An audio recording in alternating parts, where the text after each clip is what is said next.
All right. Yeah.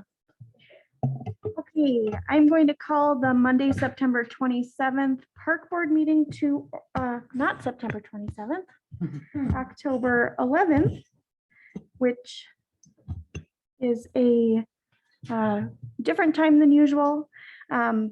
We did not have our September 27th meeting due to a lack of a quorum, so we will be calling to order and then adopting our agenda and then looking at our August minutes. So I call the meeting to order at 6:31, adopting the agenda for the October 11th meeting. Second. All in favor? Aye. Aye. All right. Community comment. At this time, any interested resident may come to speak on an item that is not on this evening's agenda. Looks like we do not have anybody who is coming to comment at this time. So we can move forward to the consent of agenda. This is our minutes of the August 23rd, 2021 Park Board meeting. Is there a motion to approve the minutes from October or from August 23rd? Could I discuss a point in the minutes? Yeah. B3, last sentence reads, this was about the Park Development Fund and the finance overview. It said the board members expressed concern about over budgets and how they would like to do the park plan to assess the level of investment needed for parks. I felt like this was, our conversation was more about the scope of what we wanted to do with the new broad goals for the park board to include sustainability and equity and not just financing. I mean, I thought the minutes take quite reflect that. Okay, I can make that change.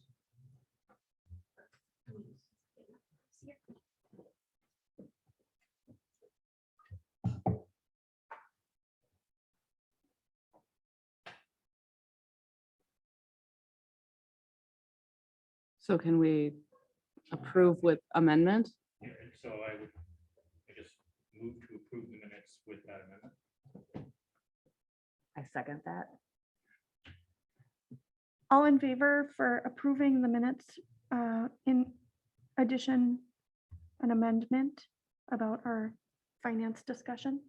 All in favor? Aye. Aye. Any opposed?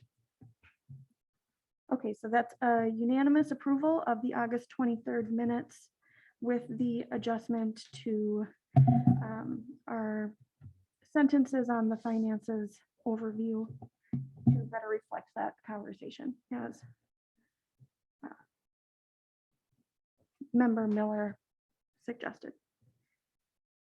All right, next up on the agenda is our general business. Number 1, review of park planning process and examples. All right, great. Well, thank you, members of the park board. This is something that we talked a little bit about last month at sort of the informal meeting that we had. But we are going to talk about it a little bit more at length tonight. As we've talked about in the last few meetings, there's been kind of this conversation that has largely been mostly about finances and about, especially with the CIP coming forward, what those investments might look like. I think there's been a lot of discussions about plans that have been brought forward to this body that were not moved forward. And so I provided this item, and I think this should be mostly a discussion item. There's some examples that were linked in the packet that you were able to look at in September and prior to this meeting that were really just some examples of what master parks plans can look like in other communities, or even the Minneapolis is really sections of a larger city. And I think that this, my professional opinion is that this can be a really helpful step in some of the conversations that we're having around finances and investments into the park system. I think it's sort of like a chicken or an egg situation, right? What do we need first? Do we need money or do we need a plan? Do we need money or do we need a plan? And I think that even if we have money, we'll still need a plan. And even if we want money, we probably need a plan, right? So, mostly I'd love, this kind of feeds into the next item as well, as we have a kind of a preliminary and what really tonight will need to be more of almost a finalized kind of conversation about our work planning for 2022. This could be a large portion of our work plan. It will be a pretty big lift. It's probably going to take 12 to 18 months. If that's something that we choose to move forward, this board chooses to move forward with tonight. But I think that, and I can answer more questions about what does this look like. I worked on, for communities that have these types of plans, but I really think as we think about growing the number of residents that we're going to have here and the increased development, that is going to result in park dedication fees. And I know it feels like a famine right now of like park dedication funding. And we've talked at length about what that feels like in terms of the role of this board.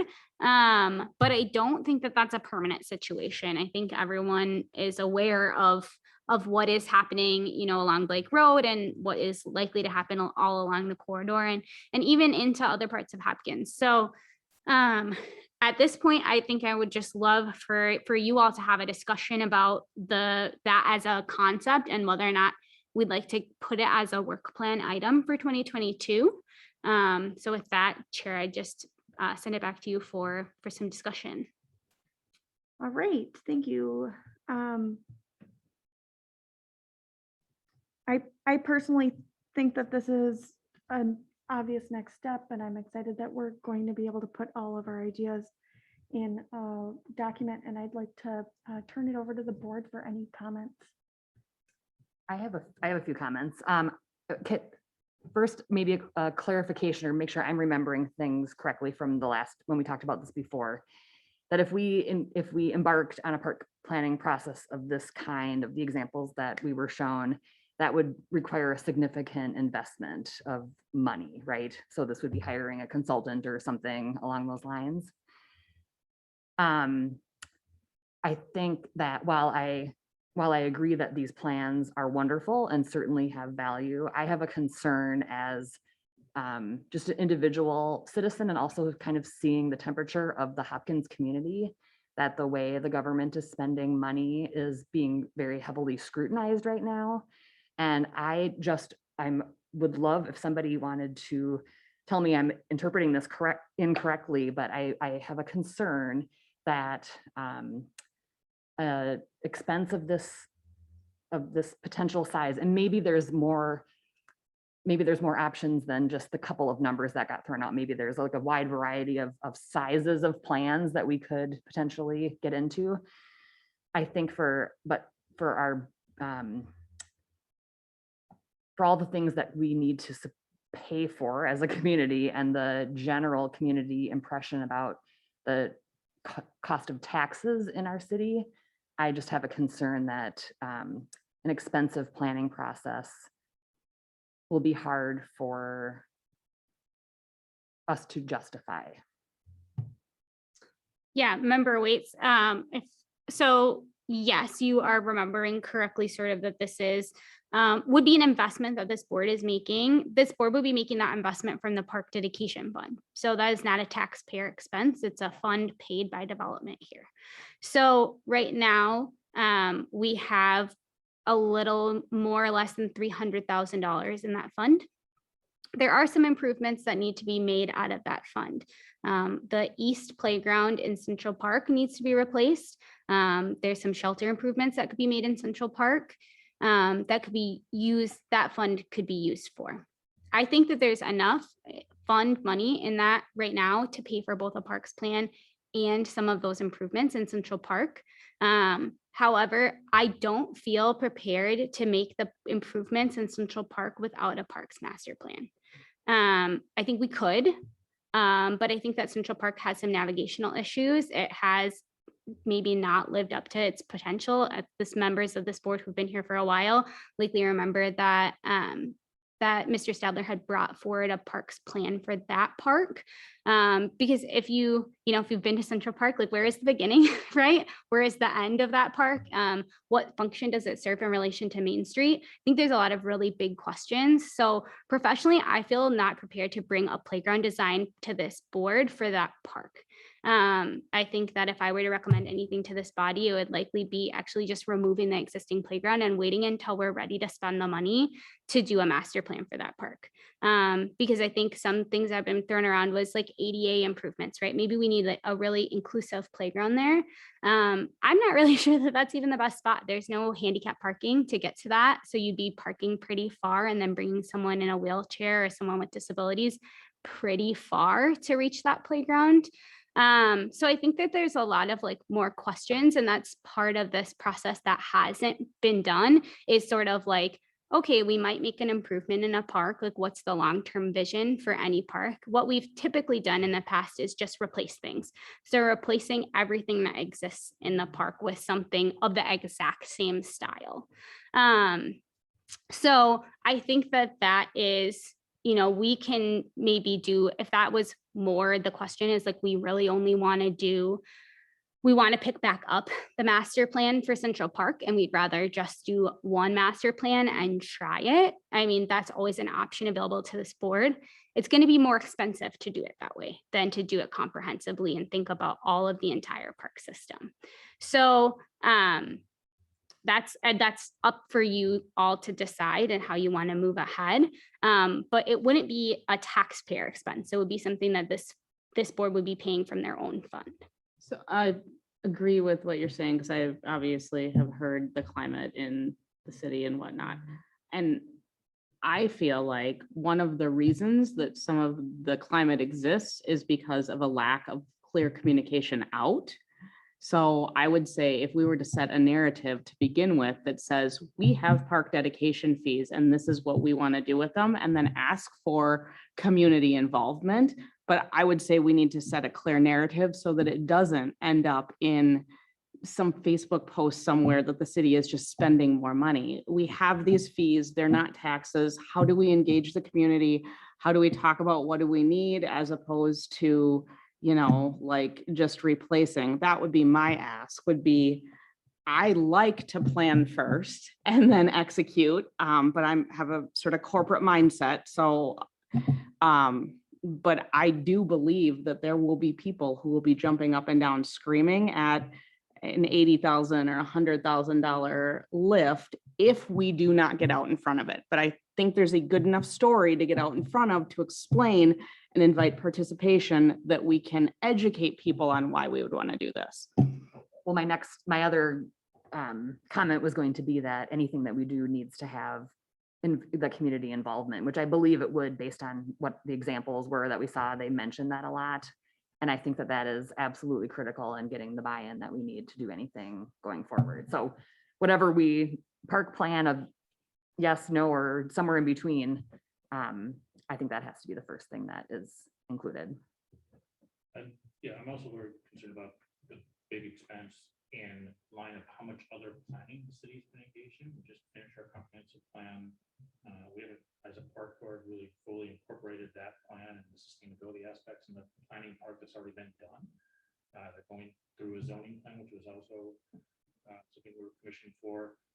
I'm a little worried that we're going to have all these silos of plans that do not talk to each other, and that is going to be a misuse of public funds, regardless if it's taxpayer or dedication fees. It's still our job to make sure that those plans really align.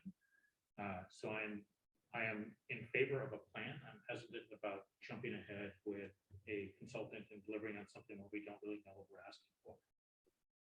Yeah, Member Miller, if I may. So the comprehensive plan does address parks and trails in it. And most of the action items are sort of around this kind of further planning. So as someone who's involved in the zoning equity, that's part of one of the things that you'll see in your packet for that is that most of the action items to accomplish the goals of the comprehensive plan is further parks planning. So there's nothing in the comprehensive plan that we can really accomplish without doing this piece. So it's a pretty common next step in accomplishing comprehensive plan goals, is of either following through on parks and trails, local parks and trails Trails plans or creating a Parks and Trails plan. So a lot of the goals are probably going to be from the comprehensive plan would be the baseline for this plan, sort of following that through its next step. But it's very similar in the zoning to the zoning group that you're involved in, where updating the zoning code was the next step from the comprehensive plan. For those specific Parks and Trails plan, the biggest way to, sort of measure that and move forward would be a Parks and Trails plan. I would say in the past, as we've come up with projects and the ways that we've been spending our money, it has been a bit of a judgment call on our city liaison to the park board and the park board members, because we have not been receiving much comment from the neighborhoods that we're serving. And as someone who lives in a certain neighborhood in Hopkins, and I have a certain family makeup, my perspective of how my family uses the parks is different than other people in Hopkins that live in a different neighborhood, have different access to parks than I do, use parks and trails in a different way than I do. And so as a park board member, it's really something that's been lacking. Even when we have reached out for community engagement in the past, it has not proven successful.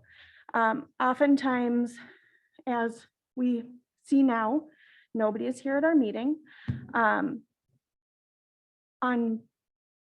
my time on the board, it is kind of like this most of the time.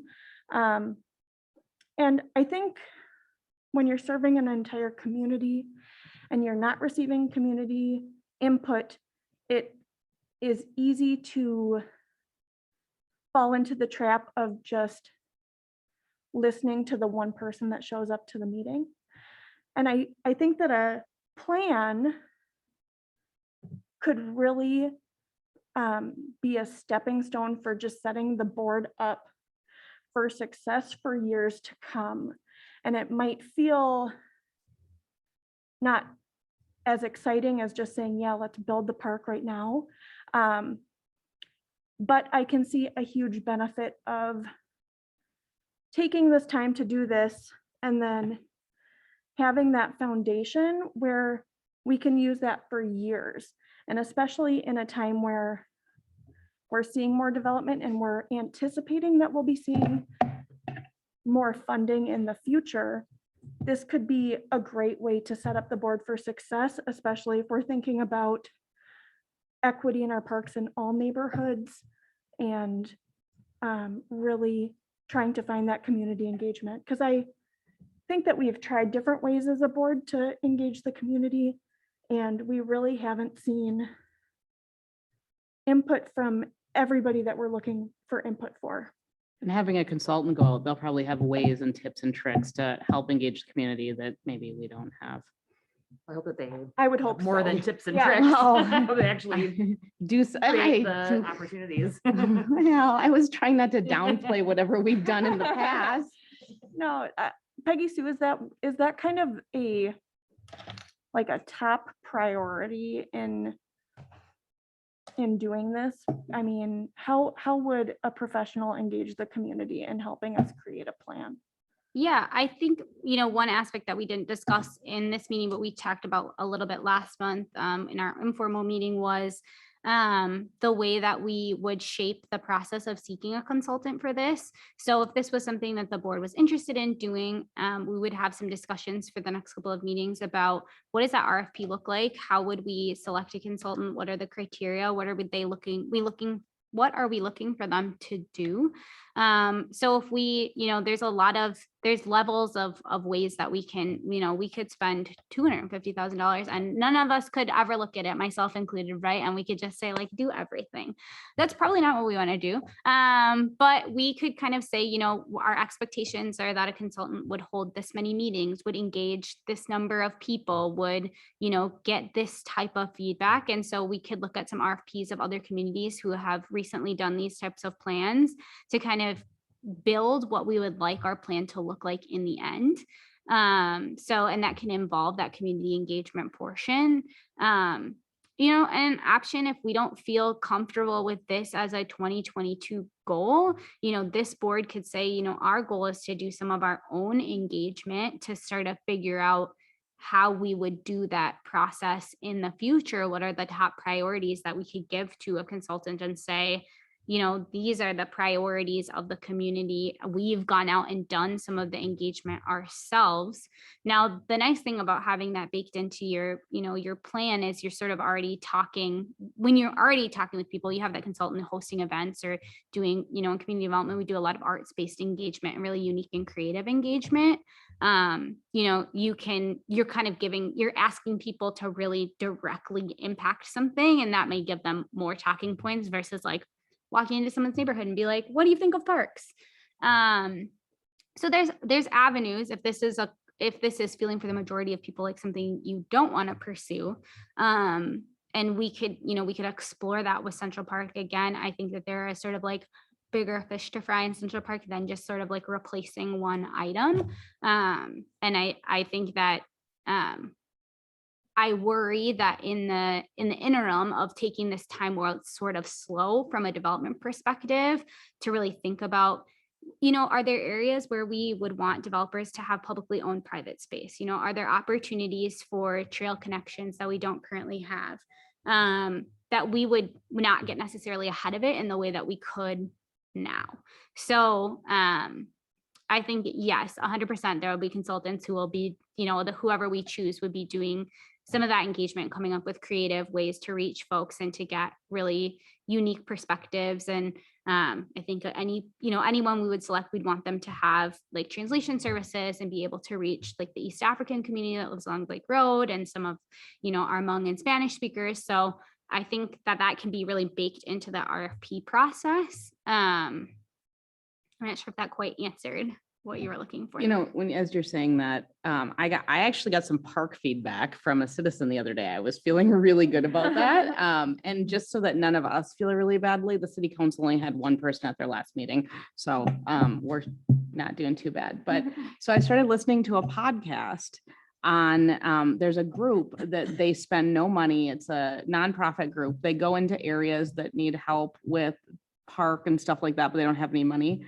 And they started talking about the fact that kids look at parks different than adults, that we as adults look at parks and want to make them pretty, and kids want like things to do. They want actionable things. They want mud and they want this and they want that. And like some of the things they can make for free are like mud pits for the kids. Now, I don't know that I'm taking my kids to a mud pit anytime soon, but it like made me stop and think, okay, so we're discussing as adults how we're using all this stuff, and the kid doesn't care if it's orange or red or purple or whatever, and we're making them pretty. And so you made me think of that podcast as you were talking, and about how just getting out and asking people and watching how they look at parks is really important. No, I'm sorry. I was going to say it wasn't a question, it was a statement. Yeah, I just want to say I agree with what Kim and Emma have both said. And I see this as an opportunity to kind of create a framework for us to move forward, because I think that has been lacking in previous years that I've been on this board. It has been difficult to even make the decision to replace something. We talked about replacing versus building a vision for the future. And sometimes it's hard because we aren't operating within any kind of framework that is moving toward any kind of goal. And so I like that idea of kind of elevating our work through the use of a plan, to be able to kind of bridge where we're at now to like where we want to go. I also want, when Peggy Sue talked about, grassroots community engagement done by this board. I think a year or two ago, I would have said, yes, we should absolutely be doing that. I want to be more involved. That's why I'm on this board. I want to go out into my community and have those conversations and do that work. But projects that we took on in the last year, I'm just thinking of the Parks Passport program and how that was a humongous effort by us. And we're only meeting a month, there's just not that much we can really accomplish because we're not meeting often enough. And so I don't feel comfortable or confident saying that we as a board are actually capable of getting the level of community engagement that we would want to inform a parks plan. So I think, and that's maybe a little cynical, but I just think that, I'm thinking of the quote that's about, hire whoever it was, Warren Buffett or whoever says like, hire people better than you or hire people that are smarter than you. I think that this is a case that might apply. So. I agree. I just want to say too, just to be totally clear, I don't not support a plan. I just want to be really, really clear about that. I'm trying to be the devil's advocate for what is like obviously a good idea to a practical situation in a small community that has, we're looking at plans that I appreciate, first of all, the reminder about where the money's coming from. That makes a big difference. And I think that making sure that everybody in the community is clear on how this came to be and what our goals are and all the things that everybody's been saying tonight need to be included. And I think it's absolutely the thing that can get us to the next step of a more thoughtful plan that maybe won't feel like it's not being accomplished because it's got such a good structure behind it. And I totally agree with also that I think having the consultants do as much of those parts that are important to us, I'm totally agree. Like I do not have the interest or the ability to get together a group of, a wide variety of people no, that's, I think that's great to hire somebody to do that who's good at that. I would just kind of caution the group, I guess cautioning myself. I would want to have an idea of what the goal is before hiring a consultant, and having that conversation internally, because if you're being led in a direction where you don't even know where you're going, then somebody can, dangle something in front of you that doesn't really make sense for you and your community unless they're from there and they know what, the needs are. Then, like we've been saying, a consultant is going to get feedback from the loudest voices. And those are the voices who always weigh in on matters and are always going to be, giving, proper feedback. So I think it takes maybe that the people in this room have to take on some of that themselves and say, we don't have the ability to gauge community feedback from an entire, network, but we do have the ability to try to make inroads with people that maybe don't feel represented. I think we know who those people are in this community and can get creative with how we target those people to get feedback and then say, this is where we want to go. Give us a plan on how to get there. And then you kind of guide that mission versus being given something where it's like, I think from listening to the comments, we don't know what a parks plan is going to look like. And so that kind of puts us in a very disadvantageous position if we're waiting to get something and it's like, oh, this looks great. What does this mean? So for me, I would want to have conversations about what exactly do we want to get out of this process, and then find people who align with that vision. That makes sense. One of the things that's really important for me from an RFP perspective, just piggybacking off of that, like when we write the proposal, I would like them as part of the proposal to be required to spend time in the parks. Because I think if they're watching how the kids or the even adults, whatever use, whether it's the pickleball courts or the this or the that, I think they can get a better sense and then hopefully can get to some of the people to talk to the people that are physically using it, instead of just like opening. To your point, there's a group and who's going to come forward and their opinion and we want it, but they're not always the ones that are necessarily using it the most. So that would be my ask as part of the RFP, is just that they physically are in our parks at some point. And we probably need to ask the question of who's not using it and why they're not. Yeah. Who's not engaged? Why are they not engaged? Do they not feel welcome? Is it something that there's something about our parks that are not welcoming to that particular group, or that particular individual? You know what I mean? Like, I think a park can be a great kind of community gathering space, or it can be something that people avoid if it's, not something that they find beneficial for their family or their purposes. So I think all those questions would have to be asked, but I think maybe those questions would have to be asked by us or the city in some capacity, because I don't know how honest of an answer you're going to get, or I don't know how accessible people are going to be in the time frame that it may take to get this done, because I also don't know what that looks like. Like if you hire a consultant, what is their turnaround time from, getting community feedback? Is this a 30, 60, 90? Is it a, 180 days? Like, is it going to be done in the next 6 months, to where they have to go back and back and back and try to find, the residents who are not commonly found in these parks? I mean, like, we go visit our parks. The ones that I visit are empty. Like Park Valley might have the same kids that live across the street and behind the park every single time I go over there.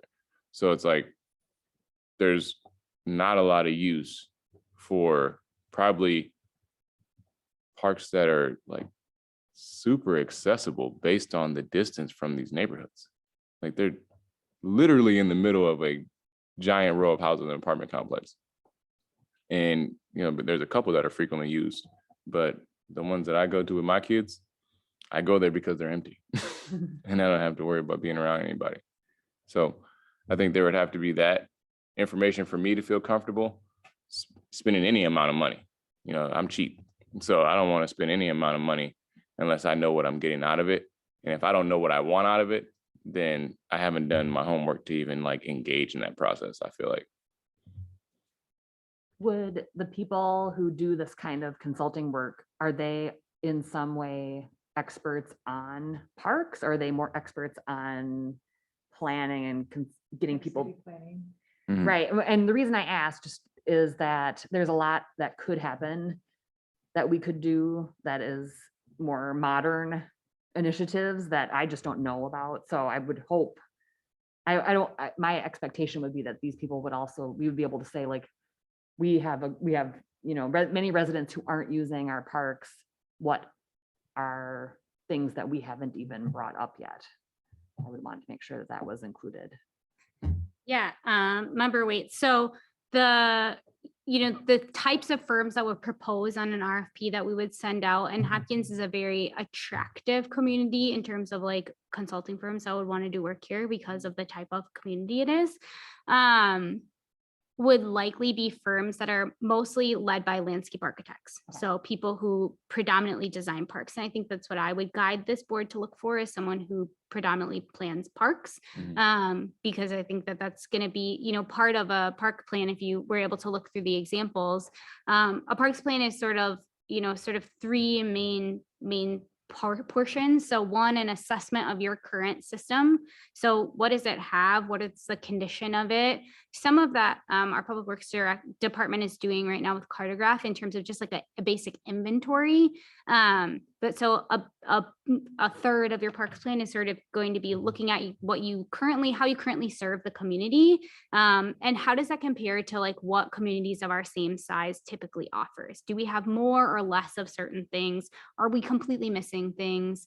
I think, we have a unique situation where, because we're so small and so closely bordered by other also dense communities, there's some degree of conversation about, in a walk shed distance from Hopkins, what does Minnetonka and even in Edina and St. Louis Park also offer our residents? So that's kind of one big chunk. A second big chunk would be sort of that community engagement portion. So, knowing what we have here, what's missing from the resident perspective, what's working well. To Dre's point, if you're not coming to the parks, why not? Largely that feedback is done at a really high level. So community wide, some of that is going to be done in the parks when people are out, participating in a volleyball league or just using the playground with their kids. Some of that is going to be event-based engagement. So hosting something, maybe not even in a park if we want to draw that wider crowd, but also maybe in a park like Cottageville or Burns. So bringing people out to participate in that feedback. And then a third portion is going to be visioning. And that is, you know, at a large portion, sort of like, here are the things that are kind of missing from your system, right? You know, if we want to be responsive to climate change, we probably don't want every park to use hockey rinks, right? It's a big use of space for something that we get to use like 3 weeks a year. So what do we do with those spaces just at a glance? How do we transform our parks to start to fit some of those pieces? And then I think this board would also have to think about what are our key parks that we want to make investments in. So as we think about like Central Park or Downtown Park or like an Oaks Park, you know, Alamo Park maybe, or, you know, places where we're going to have those bigger population growth areas, like what are parks that we want maybe some key big plans where they're going to actually draw up master plans for those parks as well. And then some kind of guiding visioning for what the rest of, you know, park development should look like, so that as something comes up in perhaps Elmo and there's a need for either Elmo or like we talked at length about like splash pads or like water resources. Where might we put that, right? So you get that kind of like 30-foot plan of like, here are the things that based on your assessment and what you're hearing from resident feedback, what you should incorporate into your plan. And that would be at this board sort of decision as those opportunities arise. And then some really high level plans for key areas where we have land that we want to do something different with, or parks that we really want to reimagine. So does that kind of answer, I think, hopefully trying to answer both member Waits and member Jefferson's questions with what do you get out of this at the end, would be sort of a guiding framework for what development might look like in the future, but also really thinking about what are those immediate gaps that we want to start to fill, like perhaps some improvements to Central Park or Downtown Park, or you know, some of the bigger parks that maybe we want to transform, like Oaks, or even Valley Park has a lot of space dedicated to large fields and hockey rinks and stuff. So what are those key priorities? And that can be identified by this board and the community, by just this board. It's how that gets crafted is up to this body. I have a question about when they're doing the community engagement. Is it like, here's a list of ideas that we have and like how we know people use the parks or things we were thinking of adding, and then they like pick from the list? Or is it say whatever you want? Because I feel like, especially for sustainability options, I don't know that people know all of the options because they're not in a lot of the parks in Hopkins right now.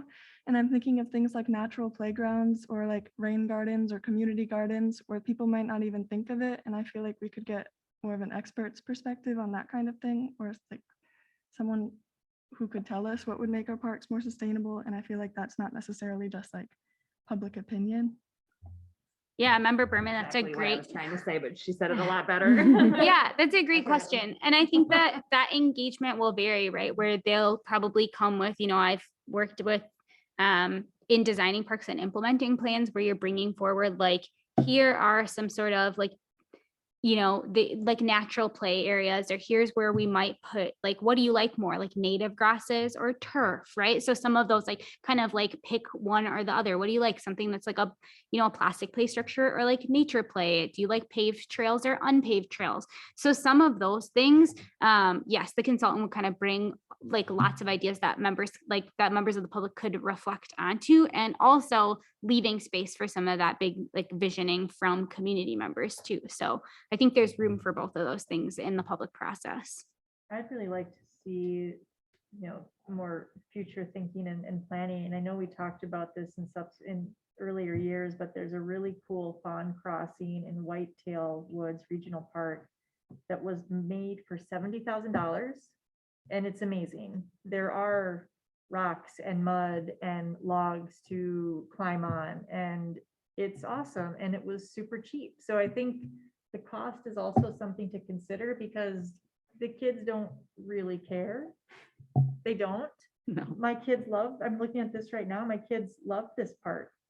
I mean, it makes sense, and for sustainability.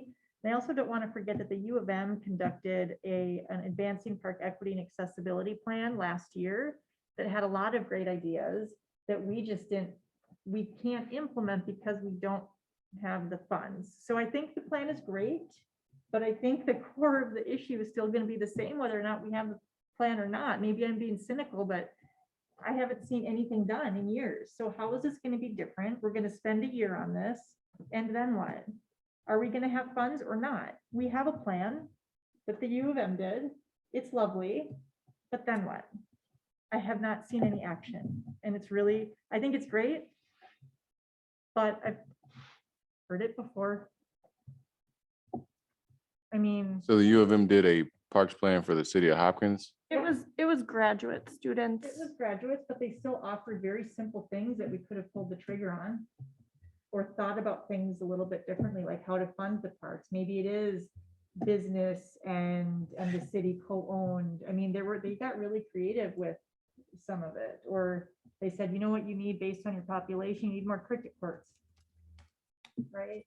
I mean, things that I think there's some low hanging fruit that we could look at again. But I go back to, I think it's great, but you know, I'm getting a bit cynical in my old age, so. Well, one thing that I was gonna suggest was maybe we have this, could we try for a year? If we have money and we've got things on the table, why don't we do those? Since it's already October this year, especially if Steve already put some things on a plan, and then be able to start with something like this with a full year next fall. So we get a little bit of both. Is that a possible compromise? Well, well, part of my problem here is that we just don't, those of us who are new, don't, I'm sorry if I should have known about this, but I didn't know about the U of M plan and some of the things that you hoped to do that haven't yet been done. So it sounds like there's a backlog of things that should be done, and some description of some things at Central Park and things like that. If there are things that are already identified, why aren't we doing those now? Before we then take the next step to create or maybe a little bit of both, at the same time, or some overlap.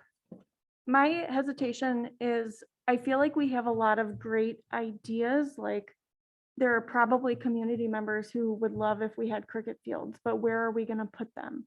Like, where are those people that want the cricket fields? And what do we take out that people aren't using in order to accommodate that? And so I think as board members, we have some good ideas about what people are using, what people aren't using, and what we might want to see. But I don't think that the U of M study had the level of community engagement by a professional that we would be looking for if we were actually making a plan. I think if we are not making a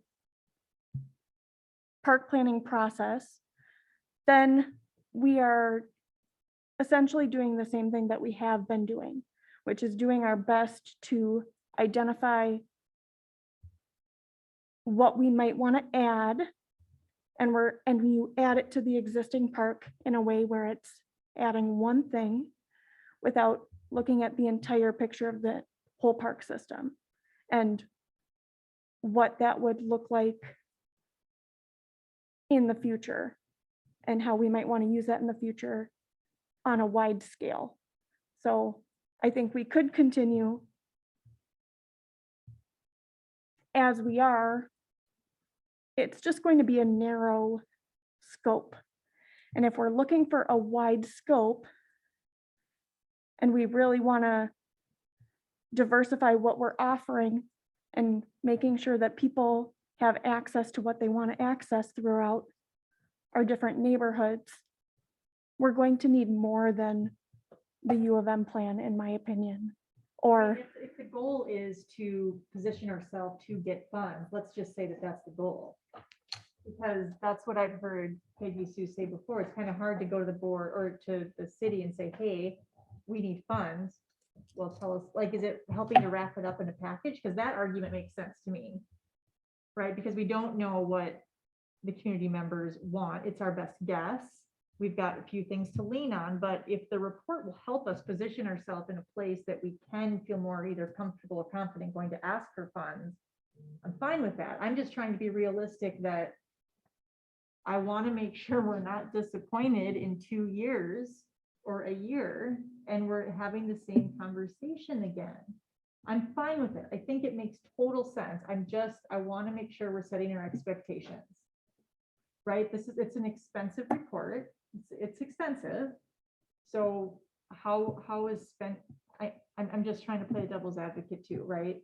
So I think, and let me throw this out there, like, I think we're asking a lot of questions that we should be asking a potential vendor, right, in that RFP process. And so I feel like by the time if we were to move forward tonight and say, let's do this, by the time we formalize an RFP and then get applicants and then hear from them and then go through the selection or the finalization process and then the selection. So in the interest of moving things along, I guess I would say, why don't we start? And I know it's like, let's let the sales guy in the house, right? But like, Fox in the hen house. yeah, but I mean, We're just given talking the about whether or timeline- not the sales guy is coming in right now. Right, and so we're asking all these big questions that we should be asking, but I think we should be asking that to a potential consultant. And so maybe these are good questions to be writing down and like logging for future discussion, but like tonight, the decision is, do we want to move forward with even considering this? And I guess I would ask you, Peggy Sue, like, at what point are we committed? Because I don't know how expensive it is to even put out an RFP. Oh, it doesn't cost any money. Yeah. So it just is my time, right? And this board's time. Yeah, I think Member Slindy, that's a great point of, the conversations. If I was going to design this process for us moving forward, if everyone, all 7 of you, 9 of you said, yes, this is what we are interested in moving forward with this process, what I would do is gather RFPs from neighboring communities who have recently done plans. So I came from a community that had a very robust parks plan that was done in 2018. Communities like that, and we would look through those as a board and start to pick, what are the things, looking at that plan, what did we get at, what does that plan look like? What does RFP look like? Picking the things from that RFP that we'd be really looking for someone to answer. I would say we'd probably want to issue the RFP, now is October. We probably want to issue an RFP in perhaps February, giving people 30 days to respond. So, landscape architects and firms would respond then sometime in March. At your you could set up the schedule kind of however you want to, at your regular board meeting in March, you could interview applicants. If you like none of the applicants, you do not have to issue do not have to recommend that the city council issue a contract with those, and at that point we could say, we did this process for the next couple of months. It was no one had what we wanted. Maybe we don't even know what we want. So we will, we'll pick this back up or we'll modify the RFP. Or at that point you could say, I really liked a consultant firm. I liked the examples of what they had, and they'll also respond with their price points too when they respond to the RFP. So you'll know what everyone's, the examples, they will provide you examples of plans they've done. They'll come in and interview for you, and then you can select someone. And then that process will probably take 12 to 18 months. So it's a heavy time lift, right? Because they're looking at, we have 14 parks. We have a lot of public and civic space. So the scope of that could be really big or really small, sort of depending on how we want to craft the RFP. But yes, to Member Slindy's point, these are great questions that we could absolutely ask of a consulting firm around what they are going to propose to that, right? So when they propose, they're not just going to say like, hire us. They're going to show you all the ways that they're going to meet the expectations of the RFP. I think we as a board need to know the goal. I totally agree with Dre. If we don't know what and why we're doing it, whether or not there's funds or not, we need to agree on the goal. And Yeah, I think, respectfully kind of pushing back on it. I think if we look at the RFP as just as our action item, that's not the right way to look at this work. I think we need to have a mission statement, as an organization. What are we trying to do as a park board? And then from that, we can start to look at what actions need to fill that mission. And putting out an RFP is not really an action. That's gonna, has to fill something else. We don't know what that something else is. So do we feel as a board that we're able to make a wide scale decision about our park system, keeping, you know, high on our priority list, you know, equity across neighborhoods, needs of all of our community members? Do we feel like as a board, we're able to make those decisions about what to remove, what to add, what to plan in the future without any additional information from external sources, whether it be a consultant or other Hopkins committee members or other city members? Because personally, I feel like having knowledge of other experts would definitely help me feel like I'm doing the legwork to plan something that's actually going to help everybody in the community enjoy our parks. So that's why I'm in support of this. And I wonder if anyone else feels the same or differently about that. And I guess I would ask Peggy Sue, what kind of motion are you suggesting that we have on this item tonight, if at all, just in regards to time?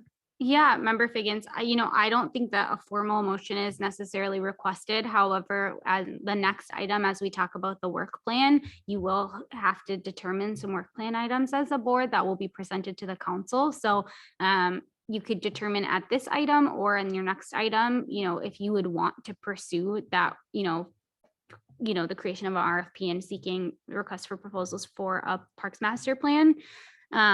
So I don't necessarily, if you want to move on from this and maybe continue having a conversation about what else this board wants to do as part of that, perhaps that's a helpful way to frame this in context of what else the board would like to do. Just circling back to Member Palmer's question too about like, what's the goal of the plan? I think it can have many goals. One goal could be using it as a community engaged process that allows us to go to council and say, I don't think this is a community that hasn't spent money on parks, right? We bonded for Cottageville and for Burns Park. So it is a community that has really invested into park facilities. Cottageville is different, but I do think that improvements have happened in Burns and Central Park that were not community engaged and sort of just happened. And so that still happened, right? And I wonder what the power of sort of having this really community engaged process could be for asking that of your council members, if that's the direction that I feel like that's what I've heard of this group, is the sort of desire for more funding for the work that you could be doing in this board. So I do think it could sort of do that for you as an advocacy tool, right? Saying the community asked for these things, we did the process, and these need to be a part of council priorities. But also I do think, and I know it feels like it doesn't feel like it right now, but I do think that we're in a situation where we will be having, some degree of a park development fund windfall, right? At whether that is in 2022 or 3 or in the next 5 years. 325 Blake, for example, we have not yet determined what that park dedication fee is going to look like. But if they were to pay the entire park dedication fee, it'd be $2.2 million. And so that's a lot of money to figure out how we want to move forward with that. And at this current time, the only ways that I know how to recommend that you spend money is the CIP that Steve has, which just has us replacing everything as is. And so I think that's also part of this broader context and conversation is if we have significant increased development from light rail and we have a park fund that has $5 or $6 million in it, how do we want to use that? Or is the goal to just replace, $100 playgrounds and $60 overlays on sport courts? I'm not comfortable recommending how to spend that money to you. I think that's a question that you all have to ask yourself. Do you feel like you know how you would spend that money and reinvest it back into the community? If you feel like you know the answer of that without doing a parks plan or further planning, like more power to you. Not to be, I don't mean to be like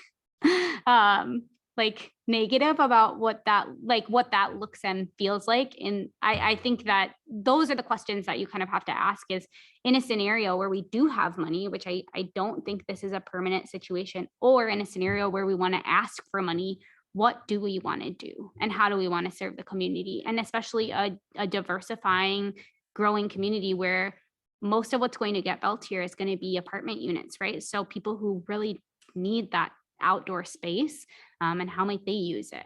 So I think Member Figgins, Chair Figgins, if you want to move into the next item, we can sort of talk about this in context of what else the board would like to work on next year. Do we have to make a motion to not act on the capital improvement plan? Not doing Central Park and not doing KDO, and that's in CIP. We have to take some motion to not. No. do it? No, there's no motion required for that. I mean, I think we still don't know if we would make those decisions or not tonight. So I think that that's something that we can, have a conversation with the council at a later time about amending the CIP. So that's fine. So we have to go to the council to amend the CIP. Yep. Yes, that is not something that this board could make the decision on. All right, so unless there's any objection from the board, I'd like to move on to item 2 in general business, which is discuss potential areas for the 2022 work plan. I think we can have the park planning process kind of in the background as we discuss things that we might already have ideas about, things that we might already want to do without a consultant input. I know we have a lot of ideas on the board and things that we've been talking about. So I think this is a good time to open it up to the board. And Peggy Sue, is there anything that you want to jump in with before we get this discussion going from the board? Yeah, I would just add, Chair Figgins, that you can be as sort of creative or as, I think brainstormy as you want. I know this board has thrown out things in their work plan, such as, or like, not necessarily things in this work plan, but ideas such as like a tulip, festival in downtown or increased communication. It could be activities, it could be events, it could be physical development types of things. So whatever, wherever our discussion leads us, be thoughtful that it doesn't have to be just like build something. It could be, I think that this is something that this board hasn't gotten to do a lot of, is some of that like engagement or events or communication. So please know that all things are open in terms of suggestions. But within a budget, right? Yes, yeah, obviously. And our budget for 2022 is, remind me. That's a great question. I don't think the 0 is necessarily the correct answer. We could go ask for some. I mean, if there's something really great, we're not locked from a city budget perspective at this point. So this board does have its own money. So that's something to remember. And we can, of course, ask to amend our CIP to include things. Those are the money that this board has is development money though. So either for planning or substantial improvement of things. So it wouldn't be able to be used for like events. But like, for example, the parks plan, that is an allowable expense from park development funds. So What about the franchise fees? the franchise fees are currently being used to pay debt service. So we cannot spend those because we have debt to pay. So looking at our, our current 22 budget, we have $302,000. $305,000 will be added by franchise fees. So $607,000.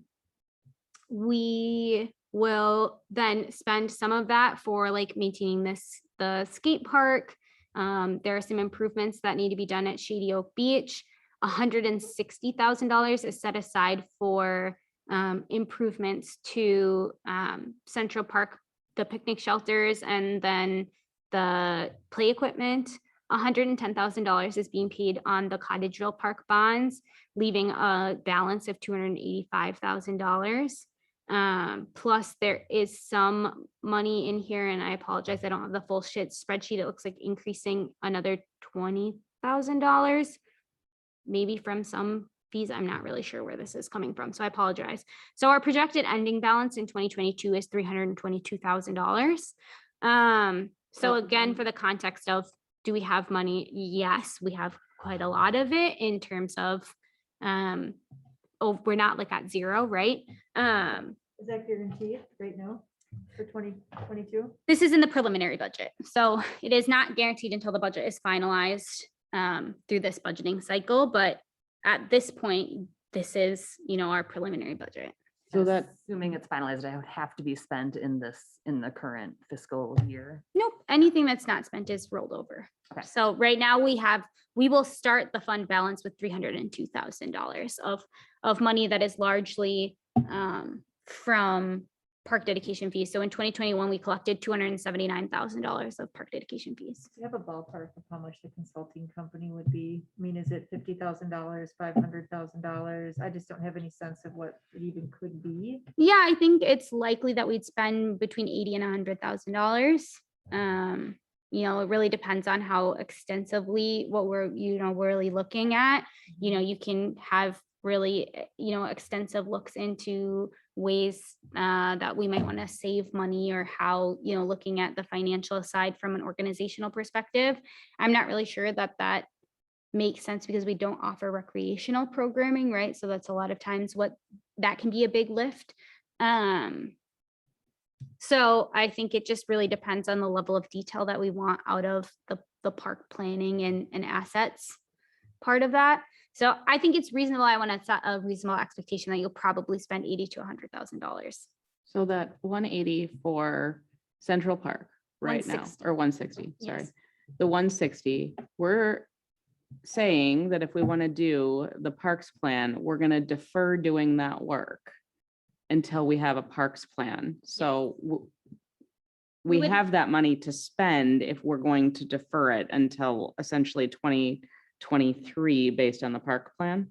So the easiest way to maybe think about how much money we have is to kind of take out all of the franchise fees and take out all of these other random expenditures. Is, let's just assume for safety, because we always have this money and it's non-negotiable that it's spent by this body in investment or in planning, is $280,000. Right now, we have $160,000 that we're supposed to do of maintenance of substantial replacement in Central Park. Forecasting out into 2023, there is this line item that says improve the courts at Oaks and Cottageville Park for $200,000. So those are three really big expenses. Now I think it's likely that we'll get park dedication funds in the interim. However, we can't spend $190,000 just to improve it. We'd have to fully replace those courts at Oaks and Cottageville. Based on this number, to me, that looks like probably what Steve was planning here. Again, it leads to that question of, I guess I don't know what, like, I would guess these are tennis courts at Oaks. I don't know. Do people use it? Like, again, do people use those tennis courts? Should they actually be pickleball courts? Like, is the basketball court big enough at Cottageville? Like, what does that look like? I think that this is why I've sort of come into this context saying, like, I don't know, this is $400,000 almost of improvements that I don't know why we're making them. Have we asked Steve why they're on the list? I don't know that. It's because time. he thinks that they're in poor condition, and I think they are. But to Peggy Sue's point, I think every time I've been to Cottageville Park, I've seen about 12 teenagers on the basketball courts, and it's a half court, It probably needs So- to be a full court. So, those are good questions that we should be asking before we just fix what we currently have. See, when I hear all of this, I think we have some concrete examples of things that are being heavily used and that are in disrepair. I don't think that we should be talking about like things that people can't see or have but I mean, and I thought that maybe that basketball court at Park Valley would have been on there too, because I thought that came up when I asked you about that. So member weights, the best way to think about the way that this spending plan gets made is not based on use or condition, it's based on time. So these items are on here because the time has come up for them to be replaced. Okay. Not because they're in poor condition. And So- so that's the challenge that I have is like the way that Steve has put things out in terms of what I would be recommending to this board to replace is purely based on that they're perhaps 15 or 20 years old, not based on the fact that they're used the most. There's no priority We could system. evaluate that though. Weren't there some volleyball courts sand volleyball courts that weren't getting used and those were eliminated, or there were things Yeah, that? those turned into the pickleball court. Yeah, so there were things that we did evaluate based on usage that I did not go and watch and see who was doing what, but someone from the city went and evaluated the use of these courts to make sure and understand what that usage would look like and if it makes sense. So that has happened. But That's specific. Experience with the plans in the past has been, like, we look at, every month, we would look at the paperwork we were presented with, and it would just say like this, it was almost like an expiration date, like this playground equipment expires in 2025, so we'll replace it then, so we need this much money then. And there wasn't a lot of discussion about, do we need that? Is that a good use of funds? It was just, oh, that comes up in this year, so we need to plan for that. The volleyball courts at Central were removed in response to the full Central Park renovation plan that was presented to us. And then because of the lack of funding to complete the entire project at once, it was suggested that we looked at different pieces and phases. And so in response to that, that's where the elimination of the volleyball courts for the pickleball courts were. So it looks like if we take out $100,000 for the consultant, we've got Money to a little bit of money to do something with. So we might as well start talking about what we want to use, call it $150-ish thousand, being conservative with for next year if. But the argument, and I'm not saying that No, this is my I argument, know but the this argument is- has been, we shouldn't spend any money because we're not 100% sure it's the right money. And I think we can find things that are somewhere in between. I don't believe that we don't know of items. And maybe it's not the ones that are on the plan because of this, I understand that kind of planning. I mean, people do that in all kinds of businesses, but maybe we could go back to Steve or to find out somehow, are there items that are actually being used that are actually in disrepair so that we aren't doing nothing while we're doing the planning? That's my concern. Do you have usage data? And do There other were park some- systems collect that? How do- There were some ice rink use because data. those are warming houses. Because there was also the ice rink at Oaks Park that we took the hockey boards down on. And so there was a ice rink use data for that at least. So if we're thinking about ice rinks, that is something that has been collected that we could find again. I think Is that what we should do this year is just to check the usage. Especially on these with the East Park and other things. I mean, maybe that's what we should be allocating some resources to. So it sounds like we don't really have a vision for what we want our parks to look like. And obviously a consulting company could assist with creating that vision. But I believe that random spending without a vision for that spending is really difficult to justify. I'm not suggesting random spending, but I want to just throw out there that I said 150,000 conservatively. It doesn't have to be on playground equipment. So we don't necessarily have to go and replace this stuff. We can use the consultants for that, and we can start talking about, is there some programming we want to do? Is there, no, we cannot, no, okay. I take that back. I was all excited to talk about park programming and no, 'Cause it's No. Dedication fees. Yep, dedication fees can only be spent on investment or planning. So can we roll that money till we find out from the consultant what we should be doing and then put it towards the top priority item? That would be my recommendation. From a staff perspective, my recommendation would be to not make improvements. Again, I'm looking at $400,000 of improvements that I'm not really sure how to replace them, right? I can definitely come up with ways for you guys to spend $400,000, and we can ask the community sort of in isolation those things, right? I'm not sure that I don't feel like I could say like what's the top most used thing. And even in terms of like asking, you know, I don't know how I would even gauge how many people are using East Playground, right? Because unless you would like me to go out there and like sit every Saturday and sort of like watch it, or every day and watch it, that's kind of the only way that we're going to gather exactly how many people are using any piece of play equipment throughout the whole city. Big brother. Yeah, I mean, yeah, like we could Yes, camera them, drones. right? Like the last community I worked in for ice rink numbers, we had a camera and it would count people, right? So that's an option. We don't really have that technology. I'm not sure how we would get the funds to gather that, right? We can't buy cameras with park dedication fees. That's improvement. I No. sort of feel like too, it's additional, it's equipment. Security. It's secure, it's equipment, and that might actually be good in some of our parks. Okay, well.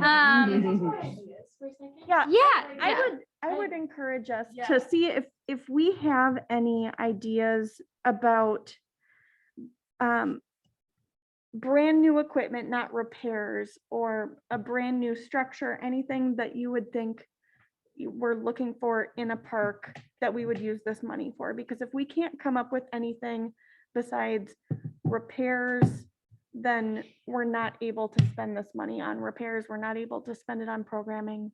It has to be brand new purchases. So in regards to the 2022 work plan, does anybody have any, and brainstorming with no wrong ideas, do you have an idea of how we would spend this money in 2022? and the work plan does not have to include just financial items, right? It could be like to Member Jefferson's point of, you know, does this board want to take several meetings and develop a mission and a vision of what this board does? Does this board want to have? I would also recommend that we have a little more involvement in events that are going on in parks. And by involvement, I mean even just the knowledge of what's going on in the parks, because I think a lot of event planning that happens in the parks is organized directly with the city. And I don't think that the board is always aware of the different community events that are going on in our parks. And I think that would be beneficial for us, especially if we're thinking about potentially creating or encouraging events in the future, that we already have a baseline of what's going on in the parks.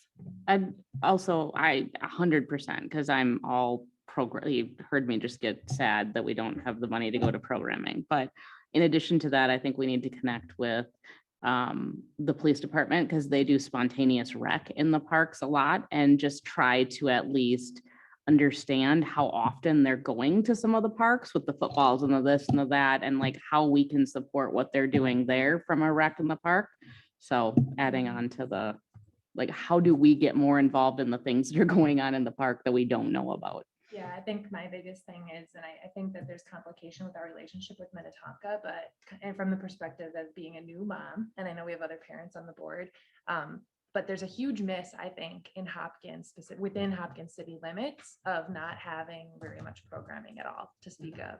Sometimes we have like, we have the bands that play in the summer at downtown park or whatever, but I think, is that from the arts board or? Yeah, I look at others, so I follow all these people on Instagram who go around the Twin Cities and round up all the events happening every week. And it's always St. Louis Park, Roseville's really big. All the surrounding, Bloomington, Eden Prairie, Minnetonka, I mean, but not Hopkins. And we have such great parks. Why isn't the Teddy Bear Band playing, you know, on a Tuesday night somewhere? Why? Okie dokie brothers and I'm there. Yeah, and I just found out I live right down down the street from Cuckoo Kangaroo, one of the big kid bands. They live here in Hopkins. And so I think we need to have more programming, which Kim agrees with. Yes. And yeah. Well, and I mean, I grew up in Bloomington, and my summer job in college was the best on the face of the earth. I was on the parks, or worked at the parks and the camps and stuff like that. So I can't even tell you how great that is for a 19-year-old. But I have to say, they're like, Bloomington's what, the 5th largest city right now? The staff is enormous. So they have people there that are physically going out and coordinating, like, this park isn't used here at this time, have the teddy bear band come in it. I want the teddy bear band. I am willing to put in time to help coordinate that. I'm volunteering right now. But I think a lot of it in places like, I am in for calling the teddy bear band, but I think a lot of like St. Louis Park and Bloomington and that kind of stuff relies on staff that they have there. I think that we just don't have a robust enough. I would love to have a programming person, truly. We have so many public spaces, right? Like, I think this is a great kind of call out of why we don't have that, right? Like, the literal parks department is me, right? And then there's the public works side of things who are doing the like maintenance. But everything, we rely so much on Minnetonka. Now, that being said, you know, Beth in the activity center is doing a lot of activities that I think are expansive of like just the senior programming that was happening at the activity center. And I guess, would this board be interested in like everyone coordinates one event next year in their parks? You know, all of you have parks that you're in charge of. Is that a way to leverage the capacity of this board to say, you know, Kimberly saying already, I'll call the teddy bear band and get them booked. Downtown Park, I'm on it. But so is that something this board is interested in, is everyone volunteers to bring one activity to their park, whether that's you're hosting something or finding a volunteer organization to do something. I feel like that's one thing I would just caution, is that everything you're putting in this work plan is not necessarily stuff for me. Some of it may be stuff as the liaison for me to do, or to connect you with other staff members who are doing this, but also what do you want to do as you serve on this board? So I would love to do events in the park. Yeah, I would too. So everyone wants to do one event in their park. I had an idea though that I think could I want to do generate 2. 50 ideas, 50 programs, okay? Because one thing that I am bothered by is the difficulty in renting a park shelter. You have to do it 7 days in advance. You have to fill out a paper form or call somebody or whatever. So I was wondering to myself, could we come up with a method for a sort of community calendaring option for the parks? I mean, what? All right, well, I'm so seriously wanna sorry. just go home right now. No, I'm so sorry. The reason is that Minnetonka is who does our parks so sheltering program. So I know it's like extremely frustrating. I don't know enough about it. One thing I could say is we could bring someone in to share more about that process, but we don't reserve any of our park shelters. Minnetonka does. So that is the other like. Minnetonka Rec? Yes. So like if you need to reserve a Hopkins shelter, you call Minnetonka Rec. And the reason for that is because they also are booking the parks for like leagues and like programming. So we defer then for like, if Emily, you wanted to rent a shelter, it's extremely annoying, right? Like you emailed me about this Yes, because it it was- wasn't working. And it was down, yeah. And I was like, so sorry, I can do nothing about this. Here's the number for Minnetonka. And so, except for downtown park, which I think the art center, I think, but the art center is who books it, or the pavilion. Okay, so maybe I'm just gonna rephrase my suggestion, which is there any way that we can make the community involvement with the parks a little less rigid? So for instance, okay, I'm just thinking of Burns Park because it's a park I can see in my mind. Yeah. We've got the fields, which obviously there's a schedule with the sports teams and whatnot. There's like the reservable shelters. Yep. There are 2, I think, maybe that you can reserve at Burns.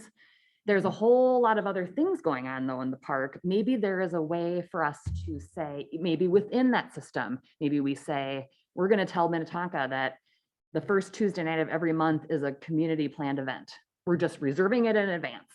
Or maybe we're going to say, hey, Wednesday nights from 7 to 9 is bring your small group down and you can meet at our park and you don't have to worry about the reservation.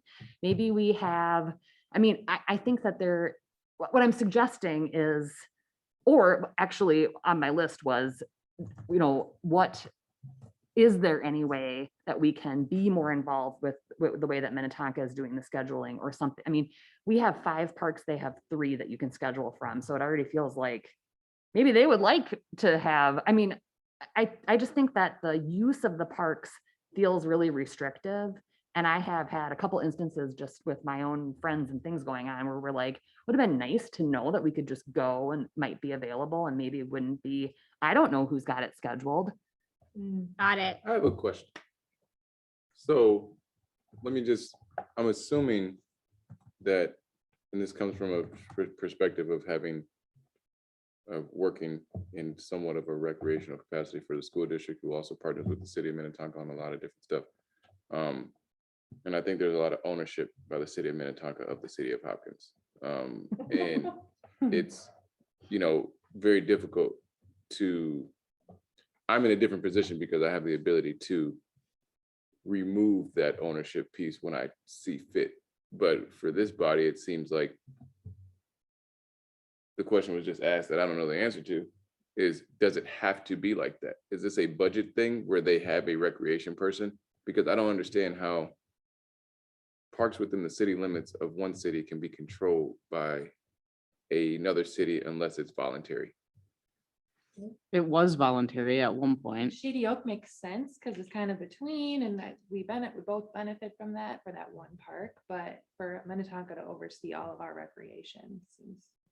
Yeah, and I'm not saying like it has to be like from a recreation standpoint. I don't think it has to be hiring a recreation coordinator that is creating leagues and softball and all that stuff. I mean, that's a very expensive proposition.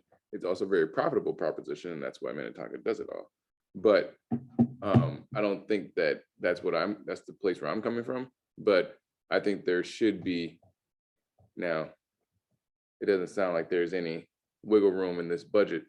But if you have somebody who is a liaison or is responsible for working with the city to schedule their leagues and events, then that to me is a good use of money for our park system to make sure that our residents have access to them, and maybe creating a plan in 2022 on how to assume more control of our parks would be or at least understanding how we can gain more control of our parks. I don't know if that's even possible. Yeah. So Partner with Minnetonka to Yeah. make a system that benefits everybody. I don't know. I mean, So member Jefferson and member Waits. So I think you were here for this meeting, Dre, but I wonder if this was maybe the meeting that you missed where we talked, over a little bit of the overview of the joint recreation agreement.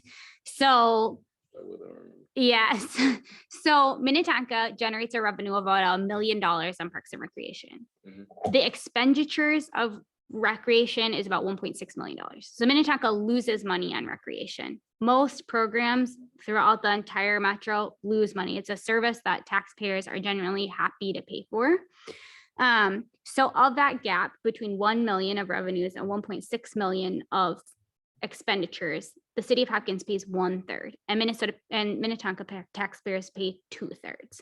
So we only pay $200,000 for recreation services, which is significantly less than we would pay if we did all of that ourselves. So that has been the reason that we partner with Minnetonka, is because to do recreation, they spend almost $2 million on recreation. So that has been the fiscal side of why we do that. Now I'm new. I clearly was not here in the 70s when this agreement was made, the 1/3, 2/3, or even, how we got to the place of like the shelters and why they do that. I think broadly, my assumption in terms of like the shelters portion is because, again, they're already booking like programming and athletics. So it makes sense for them to oversee all shelters, bookable shelters, so that they can coordinate internally with that. Who's overseeing those financial statistics?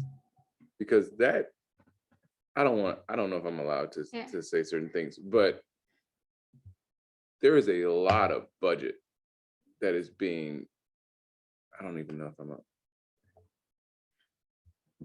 The city doesn't spend a lot of money on maintaining certain areas that they use. And they have typically in their recreation department had money from their budget. I'm gonna stop talking. So It could all depend on what goes into that number. We So do the- have I don't know what goes into Five- that number. But 5 it minutes doesn't even re- left of our meeting. we can go as long as. Just so we know, it's 5 minutes till 8 o'clock in case anybody's. Yeah. keeping- It doesn't This really doesn't- matter. I so just wanna know Minnetonka- how yeah. do we use our position to advocate for the residents of the city of Yeah. Hopkins? So one idea, just going back to member Wade's suggestion, is that the Think Hopkins website could be a place where if this board wanted to do some of those things, like reserving the shelters every Tuesday for, you know, in Burns Park and another park or whatever for open, you know, community night. I think that is a conversation that we can have with Minnetonka of like, how do we share better that like facilities are open, right? That if you're having a party at your house and you just want to walk down to an open shelter without reserving it, how could you do that? I think that's a great goal in terms of like, how do we just make it like slightly more transparent? And I do think it's within the, you know, the purview of this board. If you did want to, you know, start to do some of that programming or reserving shelters for types of uses like that. The other thing is we have lots of civic spaces that are not parks that this board could do that with too. So like if this board wanted to close the Artery and have events or festivals there, or using like the Clock Tower Plaza, those are options too. It doesn't have to be like what we think of as like a park. Like if we wanted to do like an open streets at once a month or whatever on the Artery, this board could close the Artery. That's kind of what it was intended to do, right? So Counterintuitive to the Artery to close it. it's like art, like the art. No, I know. Oh, yeah. But I mean, it is actually also It's an a, artery for bikes. it's a though. transit Yeah. connecting, you know, connection of the two paths. You could close it to cars is what I mean. Oh, okay. Got it. Yeah. It has the wing sculpture that closes it to vehicle traffic. So, I like the idea of continuing to explore programs. I think that is a miss. I've had several neighbors kind of complain about, why don't we have camping in Burns one night every summer? That's what Edina does, and there's hot dogs, and it's a big like overnight thing. I like that idea. yeah, that could be your event. I will totally do that. So I'm gonna assume, being I've said programming with dollars and it keeps sort of going back to we don't have any, like if I want the teddy bear band, the best way for me to manage that is to go find a business in town that's gonna pay for the teddy bear band, and then we'll do the promoting of it. Yes. Okay. There I is, heard hot dogs, you'd have to buy those, so I was thinking money then. Mhm. there's currently not any programmatic dollars in the budget. Now, that being said, this is a work plan that will go to council. So that is an opportunity to say, you know, we are, as a board, we want to host, you know, 7 events next year, and we would like a line item budget for, you know, in the general budget. So this is what we talked about. We've mostly talked about is the capital improvement plan. That's not where those dollars would come from, but this board would like $5,000 a year for event programming. Now you may or may not get that. That's a question you could ask them for, but you know, saying we're as a board committed to hosting 7 events or 9 events, we'd like funding for that. I would like to. Well, I mean, we can also go to Rotary, we can go to Lions, we can go to Elks, we can go to the VFW, we can go, like, they'll, Right. to sponsor an event. We have the coolest community when it comes to some of the groups and businesses and stuff. So I'm all for a line item in the budget, but I know that we brought up like dollars and stuff like that earlier. So we could drive some community involvement by partnering with businesses. What would that process be like? So, right now, I guess the depot would not charge the Hopkins Community Cinema for space if it was a park project. So I would love to do that more, but I don't want to step outside of my role as a board member and endorse that. So the park board would have to approve that calendar, or how would that? You know, it's a great question. I would have to ask like John, right? Saying like, hey, the park board wants to have a cinema night at the depot. Would you charge us or not? I'm gonna guess no, right? Yeah. If I was with the parks, he would not. Yes, yeah. So that would be my assumption for any event that we'd want to throw in any of the park spaces. My question is, like, so the events here, the park board has to approve, it's not just me making up an idea and going off and doing it. I think we would probably want to create some sort of cohesive calendar. If everyone is committing to one event, we'd probably want to say like, okay, what's everyone's one event they're going to commit to, which park, and ensuring like it's equitably distributed. And then, you know, that we don't have like 9 events in June, right? So I would say we probably would want to do that. Now, if you're like, if you want to do more than that and you want to do like the park board and the Hopkins Community Cinema and you want to like be in charge of that and you want to do it 5 times next year, go ahead. Yeah, I'm sure that we could also use the art center as well. If there were things that we wanted to do there. I'm volunteering for 2 because I'm assuming you're gonna do another movie in downtown park, so I'm already gravitating to yours as the second. Perfect, we'll serve hot cocoa. Yeah. So it sounds like there's an overwhelming positive vibe over adding increased events involvement and even like open access to shelters for our potential 2022 work plan brainstorm. Are there any other ideas that anybody wants to throw out there for that brainstorm before we move on in our agenda to a general park update from Peggy Sue? Yes. I threw one other idea. Go ahead. I believe that there are some park things that need improvement that may not have already been brought up because they are well used and they are not in good repair any longer. So I guess maybe my request would be that we go to Peggy Sue, or you can ask Steve or whoever to say, you know, don't worry about all the things that you were sort of planning on doing, but like if you had to prioritize, like I have an email from Peggy Sue that says that at Valley Park, the court is heavily used and appreciated and it's visibly falling apart. Mhm. What items are like that in the city that we should be at least considering moving up in the timeline? And so member weights, I think that's a really good goal. Right now, Public Works is implementing a tool called Cartograph that kind of tracks all the assets, and it should also track the condition. So perhaps that's something that we could do early in the year, is having a presentation from Vance, who's our GIS technician, who's kind of implementing that, of like, here's all the park assets. We have 14 playgrounds, 12 sport courts, whatever that looks like, and the condition, so that you could see that report of what that looks like. And that would be, I think, a helpful tool in thinking about spending and requests for funding. That's good, thank you. Yeah. We do have a line item for repair, right? Like there is something there right now that we're allowed to do some kind of repair with. So it's a little confusing, the way that Director Stadler has been doing this. There's sort of like, it's all kind of mashed together, right? So right now, next year, we're supposed to spend $7,000 on, that's the money that we give to the skate park. Then $8,200 is what we need to give to Minnetonka for Shady Oak Beach. That's our 1/3 of some improvements that need to happen there.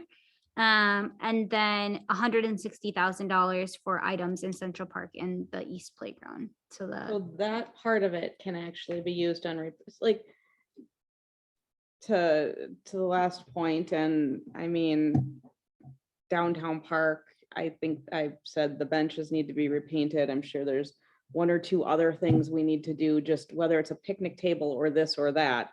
We have a line item in there that we can go repair a picnic table or paint a bench or like it Yeah. isn't a zero sum. No, so that money would mostly come from public works, from like the general budget, right? So like in terms of like we had talked about the condition of we paint the legs of those benches. So that's something that public works could just go do, right? Or if we need to repair like a picnic bench, or if there was a damaged garbage can. It's more those like really big capital expenses that are included in the August report that you might have seen, that are more about like, you know, if we're going to spend more than $20,000 or $30,000 on it, you know, even more than $10,000 is going to be in this capital plan.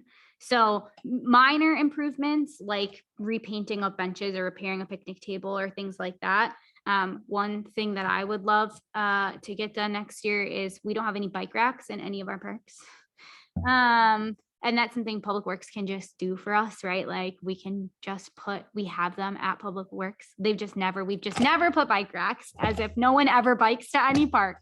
How are they not added? That's insane. And how are they just sitting there? We just have them like to replace, like we're just gonna use ones that we have like in stock to replace, like if there was like a damaged bike rack, but literally none of our parks have bike racks. I don't understand it. Idea. But- Yes. Nobody. I would love to put a bike rack in every park. But conversely, we could use our park development funds to create like a great bike rack and repair station or something, right? I mean, that would be like a Yes. purchase of something Yes. with like multiple Bike spots pumps, and wrenches. like one of those park tool things that they have. Yes. All right, Yeah. That's a great idea. So maybe we want to put like a bike friendly access to our parks on the 2022 Like we need a whiteboard. work plan I do too. brainstorm ROI list. and- Oh, Well, the I whole just time wish I've we just had wanted a a way whiteboard for this You mean whole like thing. brainstorming, Yes. not in this charged short thing. Is there a way that we can have some with 2 extra people on the board? How can we, 4 extra people really than you guys are used to? How can we do this kind of brainstorming with some more time and thought? Well, I don't even know that we need to be together. I mean, it could be a Google Doc or something I like could that. set up a team meeting, A team. with some whiteboards and virtual. Oh, give me a whiteboard. I'm there. That's my I favorite. know, that makes me. You know, it makes me happy. Whiteboards make me happy. Meg, did you have No, one? I- So I wonder if we could, yeah, of course. Use for the tree canopies. Because tree canopies are within work.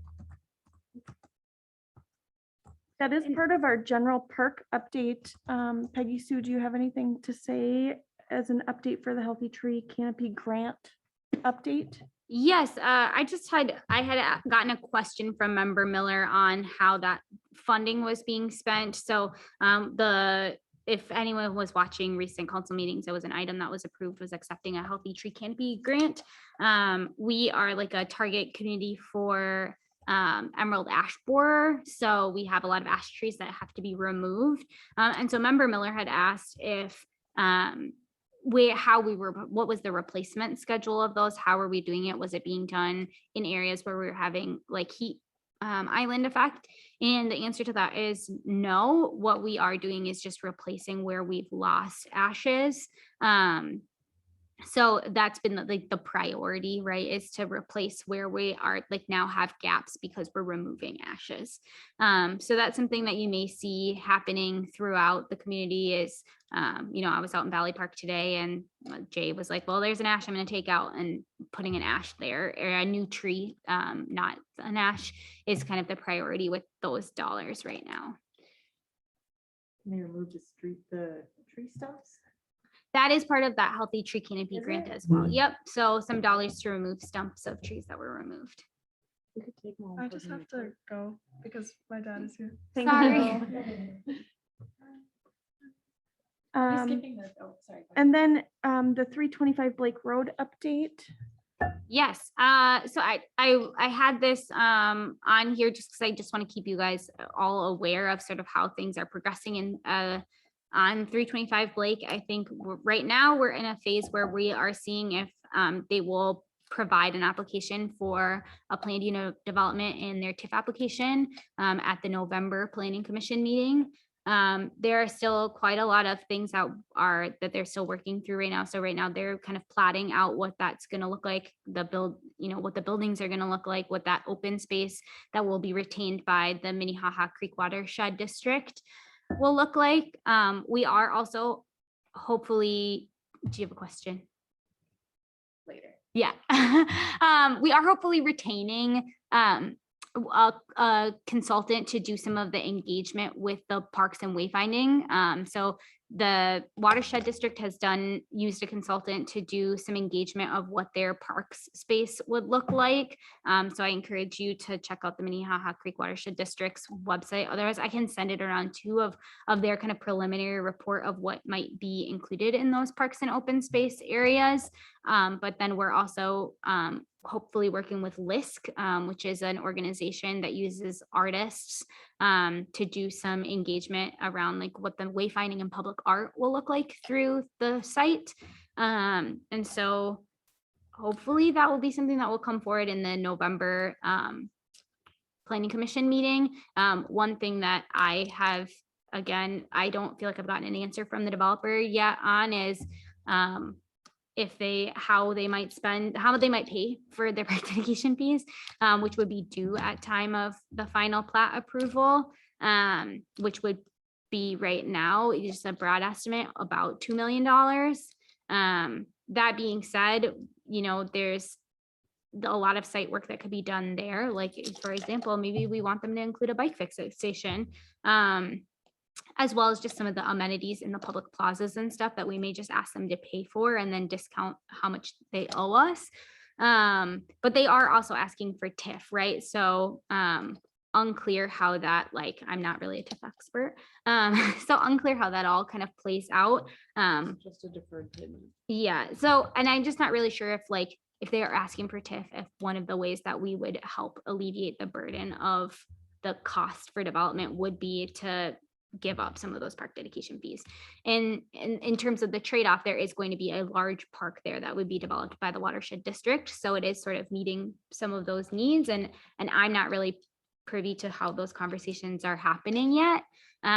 So I will have hopefully more information in the November meeting about, can we expect any dedication funds from that project or not? Otherwise, there'll be some more opportunities to engage with that project over the winter as it seeks its final approvals. Yes. You mentioned, this might be part of the work plan, but in previous meetings, you've mentioned that our park dedication fees or our franchise fees are very low compared to other cities, and that a goal of yours was to increase those. Is that something we should put in the work plan for next year? It's a great question, Member Slindy. So I am proposing an increase of that, not the franchise fees, but the park dedication fee, the per unit fee. I am proposing an increase at the November 3rd meeting. I'm still doing a bit of research to determine what that number should be. Right now we charge $3,000 a unit. I would anticipate that we'll be looking at something more like $5,000 a unit. And that would take place January 1st, if the council does approve that. And it seems in the work session that we have with them that they seem very amenable to that increase. It'd be great to get that before 325 Blake. That won't happen, unfortunately. But I'm sure that there will be much more development that will be able to give us that full fee, but that wouldn't take place until January 1st. And at this point, 325 Blake looks like it would have the developer's goal is to have their full approvals before the end of the I year. hope the council takes that into consideration when they're negotiating, that Yeah. the fees are going up and they're already getting a deal if they just stay at the full 3,000. Yes. And that was what happened with Trilogy. I think we've discussed that before, that they locked into agreeing, instead of asking for a discount, they locked into agreeing to stay at the 3,000 because they won't subdivide until later, and they didn't want to pay the increase in fees.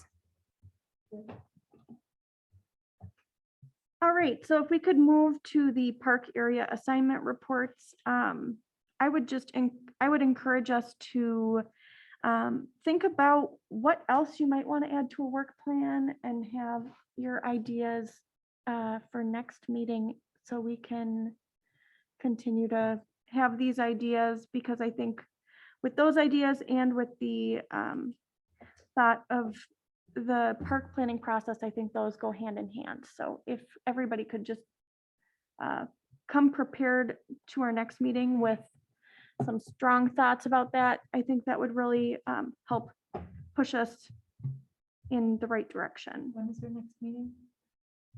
Um, 22nd, the 29th? I apologize. It's gonna be. My computer will choose to work.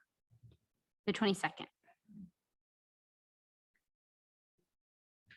November. November. Of November. Okay, I have nothing to report for my parks. Member Slindy, Nothing to report. Vice Chair Slindy, excuse me.